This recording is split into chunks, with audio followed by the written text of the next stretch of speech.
Bismillahirrahmanirrahim. Assalamualaikum warahmatullahi wabarakatuh. Jumpa lagi dengan Hanastan Channel yang akan selalu menceritakan untayan kisah para wali Allah. Semoga dengan mendengarkan cerita ini dapat menambah keimanan kita dan ketakwaan kita kepada Allah Subhanahu wa taala. Adapun tema yang akan saya bawakan yaitu pendeta Nasrani dan seorang wali Allah. Sahabat, sebelum kita mulai cerita, saya sapa dulu untuk sahabat yang baru gabung dengan channel kami. Jangan lupa tekan tombol like, subscribe, dan komen. Satu lagi, jangan lupa tekan tombol loncengnya agar sahabat semua mendapatkan notifikasi dari channel kami. Bagi sahabat yang selalu mendukung channel kami ucapkan terima kasih dan semoga sahabat semuanya diberikan kesehatan dan dimurahkan rezeki, dimudahkan dalam segala hal. Baiklah, langsung saja kita mulai cerita kita. Ibrahim Al-Khawas bercerita lagi. Aku meninggalkan negeriku menuju Mekah untuk berhaji. Kali ini tanpa kendaraan dan tanpa bekal apapun. Di tengah perjalanan, aku tersesat sehingga tidak mengetahui arah mana yang harus dituju.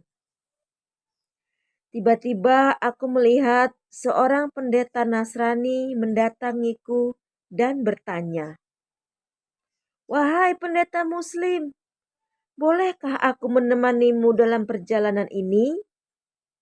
"Boleh," jawabku kepadanya. Memang kebetulan pula saya pun tak mempunyai teman yang lain.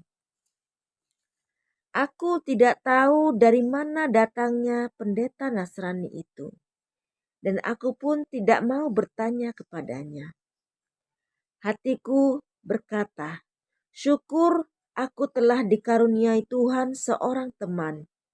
Kalau tidak, tentu akan terus tersesat dan tidak tahu hendak menuju kemana. Kami pun berjalan selama 3 hari 3 malam tanpa merasakan makan dan minum. Kami merasa terlalu lapar sekali.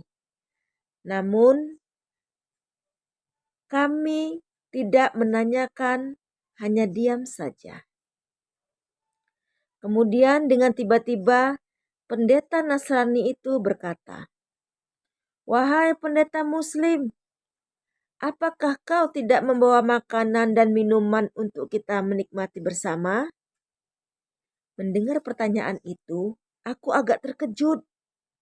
Selama ini aku berkata di dalam hati, apakah si pendeta Nasrani ini tidak membawa bekal makan dan minum? Sudah 3 hari kita tidak makan dan minum. Rupanya dia tidak punya apa-apa. Maka dia bertanya pula kepadaku, apa yang hendak aku katakan kepadanya? "Ya, ada." Tiba-tiba keluar dari mulutku kata-kata yang berani itu. "Marilah kita nikmati bersama," usul pendeta Nasrani itu dengan wajah yang tersenyum. Celakalah aku telah berdusta kepada diriku sendiri. Di mana ada makanan dan minuman yang akan kukeluarkan? Wajahku pucat. Tidak ada jalan lagi bagiku melainkan dengan memohon karunia dari Allah Subhanahu wa taala.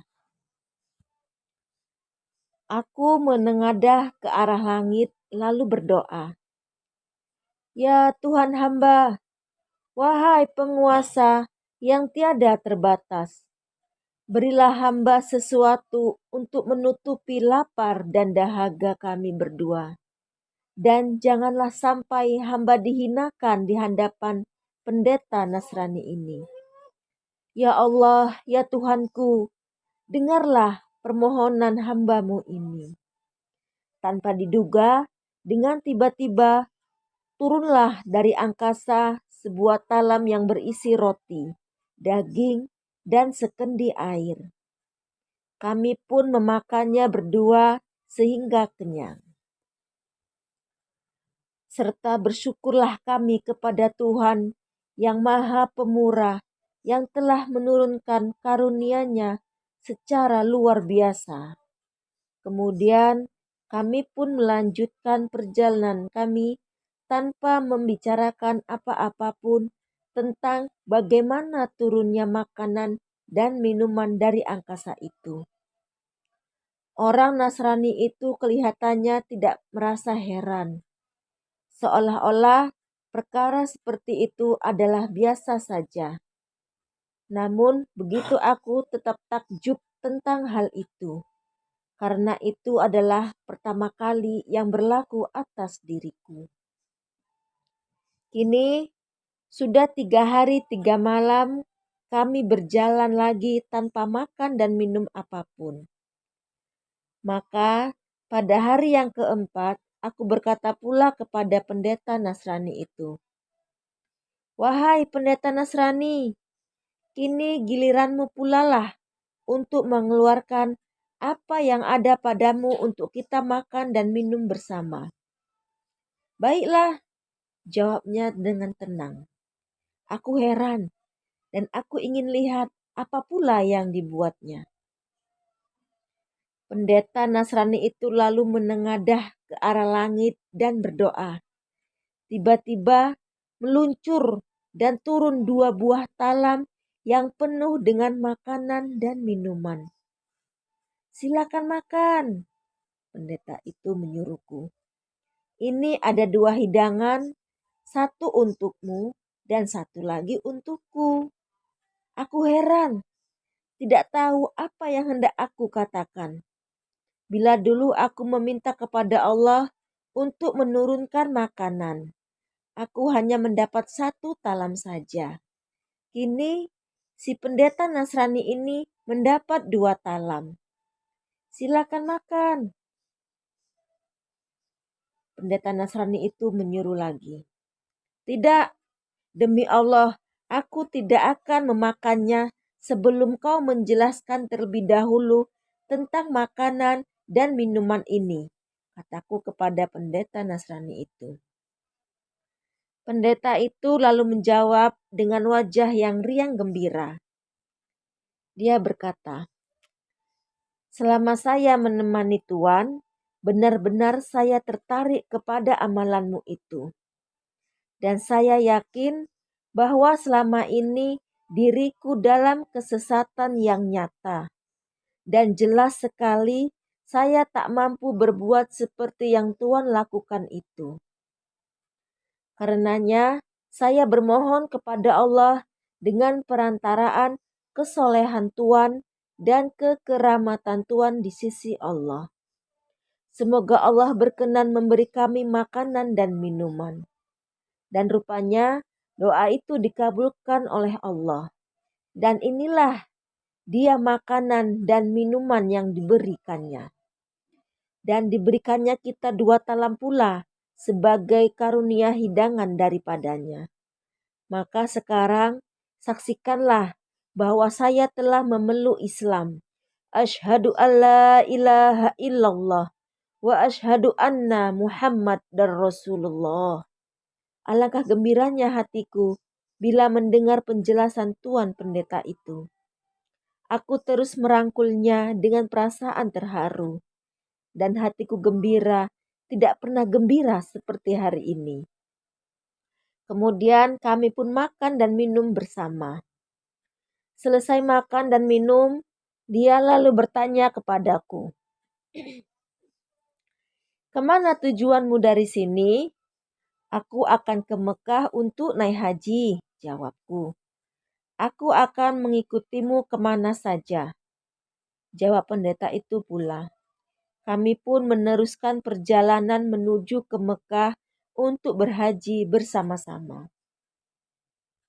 Sewaktu kami berada di Mekah, pada suatu saat aku kehilangan dirinya. Lalu aku mencarinya ke sana kemari, sehingga aku menemukannya sedang giat sholat di suatu tempat yang terlindung dari pandangan orang ramai. Aku pun menunggunya di situ sehingga ia selesai dari sholatnya. Aku lalu memberi salam kepadanya. Ia menjawab salamku itu dengan baik dan penuh gembira. Kemudian ia berkata pula, "Tuan, rupa-rupanya aku merasa diriku ini akan segera pergi untuk menghadap Tuhan Rabbul Alamin." "Bagaimana kau tahu?" tanyaku ingin mengetahui. "Aku tahu," jawabnya pendek saja. Dia lalu mengulurkan tangannya sambil berkata, "Aku berdoa semoga persahabatan kita ini diteruskan Allah nanti ketika kita berada di akhirat." Dia lalu menggoyang-goyangkan tangannya ke tanganku tanda mesra. "Amin," jawabku. Dia bangun untuk meneruskan sholatnya. Tiba-tiba ia bergetar hebat, lalu jatuh di tempat sholatnya. Dan sambil membaca 2 kalimat syahadat, dia menghembuskan napasnya yang terakhir. Wajahnya kelihatan tenang dan bercahaya. Aku merasa amat sedih karena kehilangan seorang teman yang baik sepertinya. Kemudian aku memandikannya, mengkafankannya, mensolatinya, dan menguburkannya. Dan pada malam itu, aku memimpikannya sedang berpakaian yang sangat indah, di tempat kediaman yang amat indah pula. Aku pun bertanya kepadanya, "Bukankah kau ini temanku?" "Benar," jawabnya. "Alhamdulillah," ucapku kepadanya. Dia tertawa sukar riang dan sangat senang sekali. "Bagaimana sambutan Allah kepadamu?" aku bertanya kepadanya. Aku datang kepadanya dengan membawa dosa yang bertumpuk-tumpuk. Namun Allah berkenan mengampuniku karena aku telah berbaik sangka kepadanya. Dan semoga Allah menjadikanku sebagai temanmu nanti di akhirat. Dia memberitahuku. Aku pun terbangun dari mimpiku itu dan merasa sangat gembira sekali. Alhamdulillah. Sahabat, demikianlah kisah yang saya sampaikan kali ini. Semoga dengan cerita ini sahabat semua bisa menambah lagi keimanan kepada Allah Subhanahu wa taala dan selalu berbaik sangka kepada Allah sehingga kita selalu dilindungi Allah dimanapun kita berada. Baiklah sahabat, sebelum saya akhiri kisah kali ini, sahabat, sampai disinilah cerita kisah wali Allah kali ini. Semoga kita semua dapat memetik hikmahnya. Sekali lagi, untuk sahabat yang telah bergabung di channel kami ucapkan terima kasih dan semoga selalu diberikan kesehatan oleh Allah Subhanahu wa taala. Wabillahi taufik wal hidayah. Wassalamualaikum warahmatullahi wabarakatuh.